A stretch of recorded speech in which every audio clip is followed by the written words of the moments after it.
اور وہ آدمی جو ساری عمر اپنے باپ سے پیسے لیتا رہا ہے، جس وقت ابو کا ہاتھ ایسے ہوگا نا، میں زندہ نہیں بچوں گا کہ میرے سامنے میرے باپ کا ہاتھ پھیلا ہوا ہے۔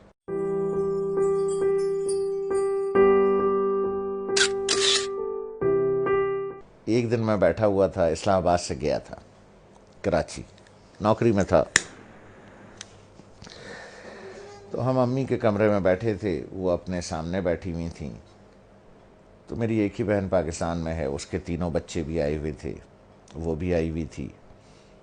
تو ادھر صوفہ رکھا تھا تو اس پہ میں بیٹھا تھا، 2 لوگوں کا صوفہ تھا، ہے وہ،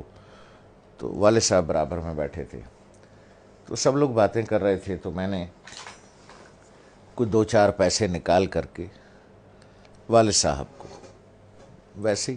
پیش کر دیے۔ تو میں نے عین اس موقع پر یہ کیا کہ جب میں سمجھا کہ کوئی نہیں دیکھ رہا ہے، ٹھیک ہے، سب اپنے اپنے گپ میں لگے ہوئے ہیں، کوئی نہیں دیکھ رہا ہے، تو میں نے اس موقع سے فائدہ اٹھا کے جلدی سے چھپا کے ابو کو، مجھے نہیں پتا تھا کہ امی دیکھ رہی، تو انہوں نے بڑے زور سے کہا دوبارہ دو، جیسے وہ ذرا سختی سے بات کرتی ہیں، تو مجھے یہ تو پتا چل گیا کہ انہوں نے دیکھ لیا، تو میں سوچ رہا ہوں کہ یہ کیوں کہہ رہی ہیں دوبارہ دو۔ ان کا نواسا ساتھ بیٹھا تھا، حمزہ، جو ماشاءاللہ 6.25 فٹ کا ہے، اس وقت 6.25 فٹ کا تھا، تو مجھے تو انہوں نے بہت سختی سے کہا دوبارہ دو، اور اپنے نواسے سے کہا حمزہ دیکھو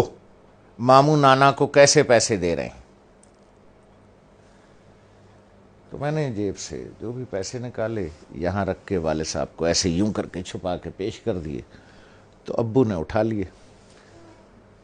تو دوبارہ جب امی نے کہا کہ دوبارہ دو، حمزہ دیکھو ماموں کیسے پیسے دے رہے ہیں نانا کو، تو میں نے دوبارہ دے دیے، تو والدہ نے کہا کہ اب اسے بتاؤ کہ تم نے ایسے کیوں دیے۔ تو میں نے کہا دیکھو بھائی حمزہ میاں، یہ میرے والد صاحب ہیں، میں ساری عمر ان کے ہاتھ سے پیسے لیتا رہا ہوں، اب میں نے یوں نکال کے پیسے دوں گا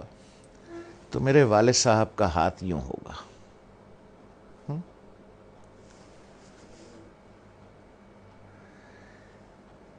اور وہ آدمی جو ساری عمر اپنے باپ سے پیسے لیتا رہا ہے، جب میں نے کہا اپنے بھانجے سے، میں نے کہا حمزہ میاں جس وقت ابو کا ہاتھ ایسے ہوگا نا تو میں تو مر جاؤں گا، مجھے ہارٹ اٹیک ہو جائے گا، میں زندہ نہیں بچوں گا کہ میرے سامنے میرے باپ کا ہاتھ پھیلا ہوا ہے، اس لیے بیٹا میں ایسے دیتا ہوں یہاں رکھ کے کہ والد صاحب یہاں سے اٹھا لیں، انہیں میرے سامنے ہاتھ نہ پھیلانا پڑے، جس طرح سے پرانے وقتوں میں بادشاہوں کو نظر اور نیاز دی جاتی تھی نا یوں کر کے، اور بادشاہ اگر قبول کر لے اٹھا لے تو وہ نیاز قبول ہو جاتی تھی، جیسے آج بھی مزاروں پر ادھر ادھر پیروں کو ایسے کر کے نظر دی جاتی ہے، پیر صاحب ہاتھ لگا دیتے ہیں یا کبھی کبھی اٹھا بھی لیتے ہیں، تو سمجھیے وہ نظر اور وہ نیاز قبول ہو گئی۔ تو میں نے کہا بچے جس وقت میں یوں کر کے دوں گا اور ابو کا ہاتھ ایسے اٹھے گا تو میں تو مر جاؤں گا بیٹا، کہ میرے باپ کا ہاتھ میرے سامنے پھیلا ہوا ہے، تو اس لیے میں ایسے کر کے نظر پیش کرتا ہوں چھپا کے کہ کوئی دیکھ نہ لے ہیں کہ باپ ہاتھ پھیلا رہا ہے، نہیں نہیں نہیں، باپ نظر قبول کر رہا ہے، اس نے ہاتھ لگا دیا تو قبول ہو گیا۔ اب وہ حدیث مبارک کا مفہوم ذہن میں لائیں، جب سرکار رحمت اللہ عالمین صلی اللہ علیہ وسلم نے بیٹے کا گریبان پکڑ کے کہا کہ تو اور تیرے پاس جو کچھ ہے تیرے باپ کا ہے، لوگ بھاگتے ہیں، میں آخری بات کروں، لوگ بھاگتے ہیں وہ فلانے پیر صاحب سے دعا کرا لیں، ہیں جی، وہ فلانے مزار پہ دعا کر لیں، وہ پیر صاحب کا جھوٹا پانی پی لیں، ہیں جی، وہ پیر صاحب کی جوتیاں اٹھا لیں، بخشے جائیں گے، ثواب ملے گا۔ ارے یار 2 عدد پیر تمہارے گھر میں بیٹھے ہیں،